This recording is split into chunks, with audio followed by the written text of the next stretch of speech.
All right, what's going on, everyone? Welcome to another edition of the Film Room, where we break down some of the game's greatest players from the past week or so.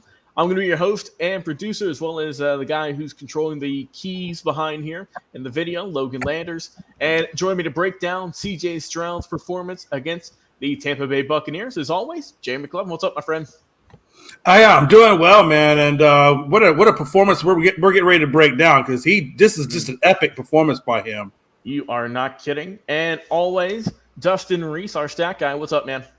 Oh, not much. All right. Well, guys, if you want it, before we get started, if you enjoy the video, once again, like, comment, share, and subscribe. All of our social media platforms, you can find it on our link tree in bio. And of course, we do not own credit for this video. This is from the NFL, so go and check out over there. So you can listen to it with sound as well. So, guys, let's get into it. CJ Stroud putting up some Madden numbers against the Bucs. Let's get it going.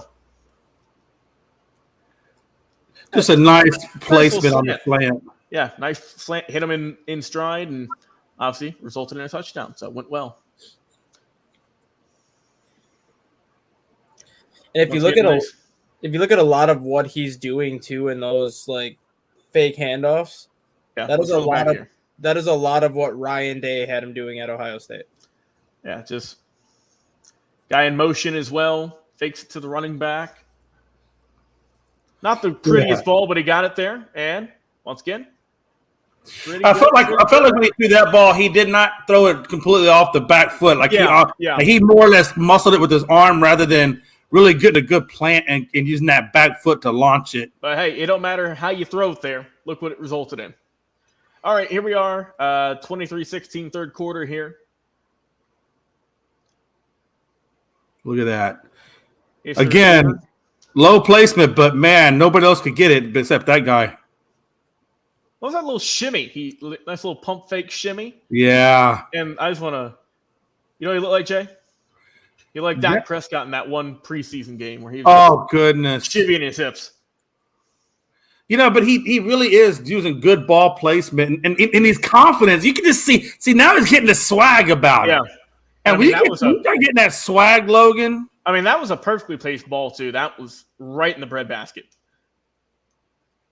All right, fourth down. Again, great ball placement, right on point.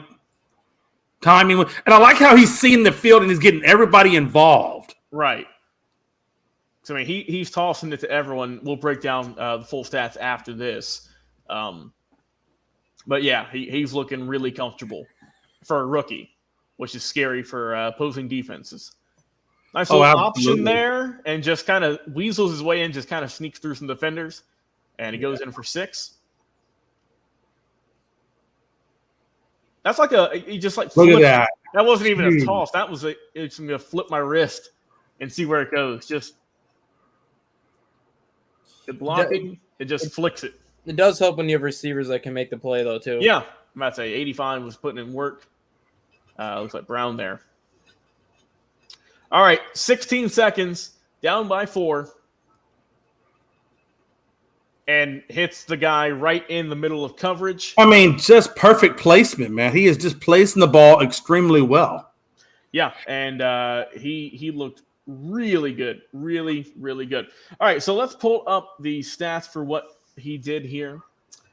So CJ Stroud, 30 of 42 passing for 470 yards, 11.2 average, 5 touchdowns, no interceptions. He was sacked 3 times, but man, he looked phenomenal. So the rest of his team, who was able to catch the balls, who's putting in work.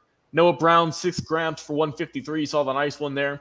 He got a touchdown. Dalton Schultz, Jay, 10 catches for 130. Yeah. He scored once. And Tank Dell, 6 catches for 114, 2 touchdowns for him.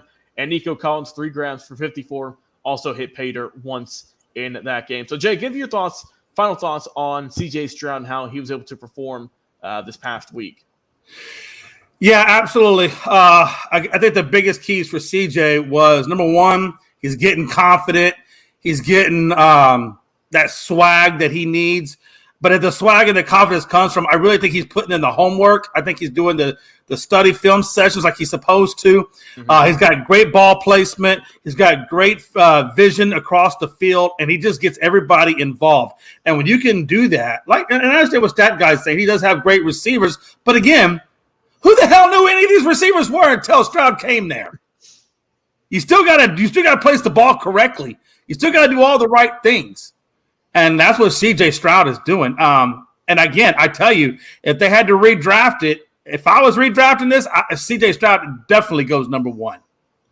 All right, and but does he, Jay? Because yeah, he does. And if you don't think he does, then now I don't know what to tell you. You can't say if you redraft this based on what he's shown the first 8 games. When you you're right. Bryce Young has just showed a whole hell of a lot. No, that's not my point, though. My point is, up until CJ Stroud, what Ohio State quarterback has shown anything in the NFL? Again, that's the first thing ever out of my mouth. I said at the beginning of all of this, I hate Ohio. I've never liked Ohio. That's why, even if you redraft it, I don't know if CJ Stroud goes first because of that reason. Given what you know now, he would. Yeah, if you saw what he did now through that's the whole point of redraft. But I'm just saying, if you could redraft it 8 weeks in, then yes. But if you could just redraft it all over again before Bryce Young and C.J. Stroud stepped on the field, Young would still go first. Well, I wouldn't redraft before they stepped on the field. I wouldn't even know that. So that's why I said redraft now. So Dustin, your thoughts once again? C.J. Stroud is the first Ohio State quarterback that's actually showing something. Out of all the quarterbacks that have ever come out of Ohio State, Justin Fields, J.T. Barrett, Cardale Jones, Dwayne Haskins, all these high-priced quarterbacks that Ohio State has had, C.J. Stroud is the first one that has actually shown something in the NFL. Granted, we'll see if he can continue that, but through 8-9 games, he looks the part of a franchise quarterback, and that's not saying anything because Ohio State should have had a lot more franchise quarterbacks, but he's got a great head coach in DeMeco Ryan. He's got 35-year-old offensive coordinator Bobby Slowick, who actually grew up in Green Bay, Wisconsin, who knows what he's doing. He's worked with Kyle Shanahan the last 4 or 5 years running the passing game in San Francisco. So obviously he knows a thing or two about getting a good passing game because Brock Purdy does not look like the same quarterback now that Bobby Slowick's not in San Francisco. Yeah. Good point. For me, I think that Bryce Young has done a really good job. Or not Bryce Young, C.J. Stroud. He's looked really good. And I saw that look, Jay. But I think C.J.'s done really good. And, man, he has really done some good work for the Texans. See what he can do for the rest of the season. Well, guys, Jay McClellan, Dustin Reese, appreciate you coming on the show, breaking down the film room with C.J. Stroud, not Bryce Young, putting up bad numbers. So, guys, if you enjoy the video, like, comment, share, subscribe. We'll see you again on another live episode. We'll see you then.